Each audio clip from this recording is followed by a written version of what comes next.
শুরু করিতেছি আল্লাহ তাআলার নামে, যিনি পরম করুণাময় অতি দয়ালু। আসসালামু আলাইকুম রহমতুল্লাহ। কেমন আছেন বন্ধুরা? সবাই আশা করি ভালো আছেন, আর ভালো থাকেন এই দোয়া সকলের জন্য করি।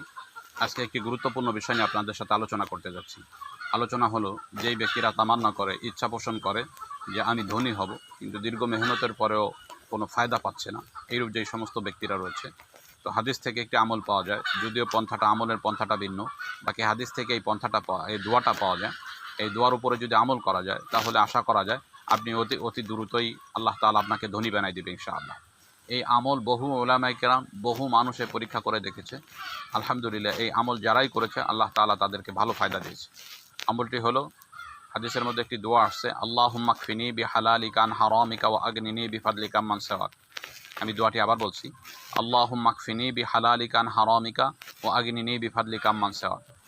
এই দোয়াটি পড়ার নিয়ম হলো, প্রতি জুমার দিনে জুমার ফরজ নামাজ আদায় করে কারোর সাথে কথা না বলে কেবলামুখী হয়ে বসে ৭০ বার এই দোয়াটি পাঠ করবেন।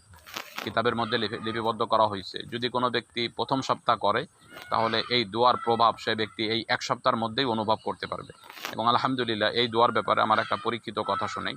আমি যখন দাওরার বছরে হাটাজারিতে পড়ালেখা করি, তখন অর্থনৈতিকভাবে পরিবারও দুর্বল ছিল, নিজেরও অর্থের প্রয়োজন ছিল। সার্বিক দিক দিয়ে যখন আমি তাবিজাতে রুহুল্লাহ একটা কিতাব আছে, এই কিতাবের মধ্যে এই দোয়াটা দেখতে পাই, তো জুমার দিনে এই আমলটা শুরু করি আলহামদুলিল্লাহ। তো আমল শুরু করার কিছুদিন পর থেকেই আমি দেখতে পাই যে আমার যেই প্রয়োজন হচ্ছে, যা কিছু প্রয়োজন হচ্ছে, আল্লাহ তাআলা কোনো না কোনোভাবে এগুলো আমার ব্যবস্থা করে দিচ্ছে। তো এই দোয়ার পর তখন আমার ইয়াকিন বহুগুণে বেড়ে যায়, এবং আলহামদুলিল্লাহ এরপর থেকে এই আমল আমি শুরু করে এখন পর্যন্ত এই আমলটা আর আমি ছাড়িনি আলহামদুলিল্লাহ। এই আমল করার বদৌলতে যেটা আমার হয়েছে, আমার যখন যার প্রয়োজন হচ্ছে, যা কিছুর প্রয়োজন হচ্ছে, আল্লাহ তাআলা সাথে সাথে কোনো না কোনোভাবে আমার এগুলার ব্যবস্থা করে দিচ্ছেন। তো এই আমলটা যদি আপনিও ইখলাসের সাথে করেন, আমি আশাবাদী আল্লাহ তাআলা আপনার ইনকামের মধ্যে বরকত দান করবেন, এবং অতি দ্রুতই আল্লাহ তাআলা আপনাকে ধনী বানিয়ে দিবেন। তো আজকে এ পর্যন্তই, দেখা হবে অন্য কোনো দিন অন্য কোনো বিষয় নিয়ে। আসসালামু আলাইকুম ওয়া রাহমাতুল্লাহ।